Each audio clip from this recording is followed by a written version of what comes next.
In the rugged hills of St. Thomas, Jamaica, where the air carried the sweet, earthy scent of sugarcane and the distant crash of waves from the coast, here, my father, Elijah, was born into a world that seemed determined to break him from the start.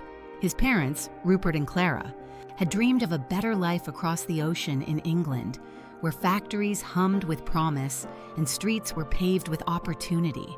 They left when my father was barely 2, taking his older siblings, brothers Winston and Leroy and sister Marlene, with them. The family photos that arrived sporadically in faded envelopes showed them smiling in wool coats against gray London skies. My father's face was never in those pictures. He grew up without a single memory of his parents' faces, their voices reduced to vague echoes in the stories his grandparents told. Left in the care of his paternal grandparents, Marcus and Etta, my father's childhood was a harsh apprenticeship in survival.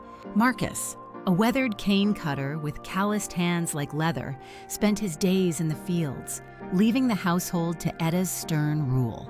She doted on her other grandsons, my father's cousins Jamal, Devin, and Tyrone, who were roughly his age but worlds apart in privilege. The cousins, born to Marcus and Etta's daughter who lived nearby, were treated like princes in a humble kingdom, while my father was relegated to the role of servant, an outcast in his own home.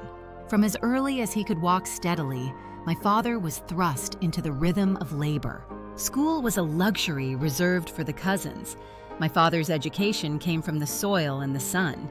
He rose before dawn to feed the livestock, the stubborn goats that nipped at his heels and the chickens that scattered underfoot, while Jamal, the eldest and most domineering of the trio, lounged on the veranda, barking orders. "Hurry up, dummy," Jamal would sneer, his voice laced with mockery.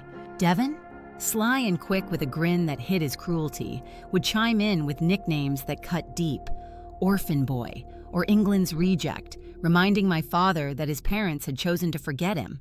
Tyrone, the youngest but no less vicious, would laugh uproariously, egging the others on as they watched my father sweat through his chores. The yard work was endless and unforgiving. My father weeded the overgrown plots of yams and cassava, his small hands blistered from pulling stubborn roots under the relentless Caribbean sun. While the cousins played marbles or chased each other with sticks fashioned into swords, my father gathered firewood from the bush, hauling bundles twice his size on his back.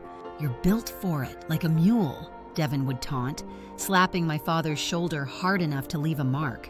If he dared to complain, the teasing escalated to physical jabs, pinches, shoves, or a swift kick when the grandparents weren't looking. Once, when he accidentally dropped a log that bruised Tyrone's foot, the cousins cornered him behind the outhouse. Jamal held him down while Devin and Tyrone pelted him with small stones, laughing as tears streamed down his face. "Cry baby orphan," they chanted, until Etta's call for dinner scattered them.